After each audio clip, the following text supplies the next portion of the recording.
Sa isang bansang demokratiko, ang mga mamamayan ay mayroong karapatan na makilahok sa pagpapabuti ng kalagayan ng bansa.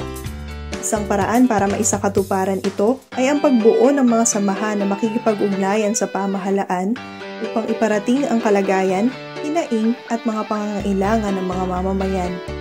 Kaugnay nito, ang mga mamamayan ay inaasahan na makikilahok sa mga civil society. Ang civil society ay ang sektor ng lipunan na hiwalay sa estado.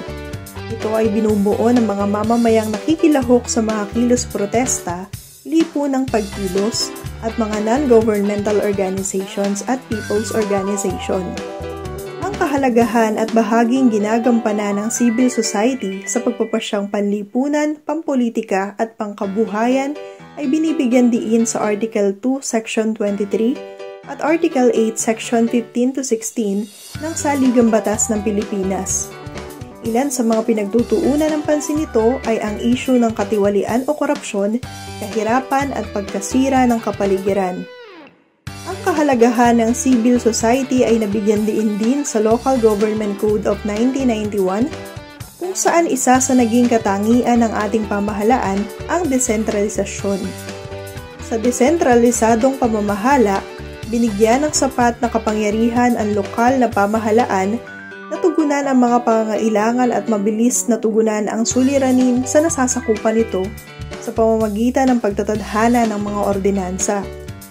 Sa pagbubuo ng mga ordinansang ito ay nagaganap ang mga public hearing na kinasasangkutan ng mga maaapektuhan ng patakaran at mga civil society. Mahalaga ang gampanin ng civil society sa prosesong ito sapagkat inaasahan na sila ang magsusulong at magbibigay proteksyon sa kapakanan ng kanilang kinatawang pangkat. Ito ay isa ring pamamaraan upang makasali at maging aktibong bahagi ng pagsasagawa ng batas ang mga mamamayan na kinakatawan ng mga civil societies. Mayroong dalawang kategorya ang civil society, ang People's Organization at Non-Governmental Organization. Ang People's Organization ay may layuning bigyang proteksyon ang interes ng mga kasapi nito. Ang bumubuo dito ay mayroong magkakatulad na katayuan, adhikain, at nais na isulong na interes ng pangkat.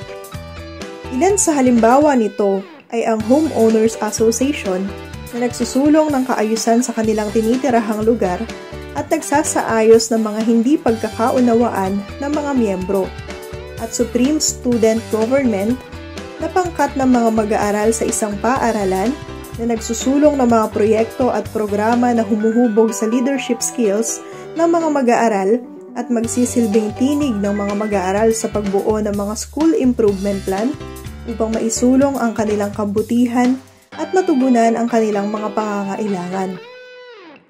Ang mga non-governmental organizations naman ay may layuning suportahan at magbigay tulong sa mga programa at gawain ng mga people's organizations. Ang mga miyembro ng NGOs ay maaaring magkakaiba ng pinagmulan, subalit mayroong iisang advokasya. Halimbawa nito ay ang Operation Smile Foundation na nagbibigay ng tulong at suporta upang libreng maoperahan ang mga batang ipinanganak na mayroong cleft lip. Ilan din sa halimbawa nito ay ang Gawad Kalinga na nagsusulong ng pabahay at mga proyektong tutugon sa kahirapan at bantay kalikasan na naghahangad na matugunan ang mga suliraning pangkalikasan.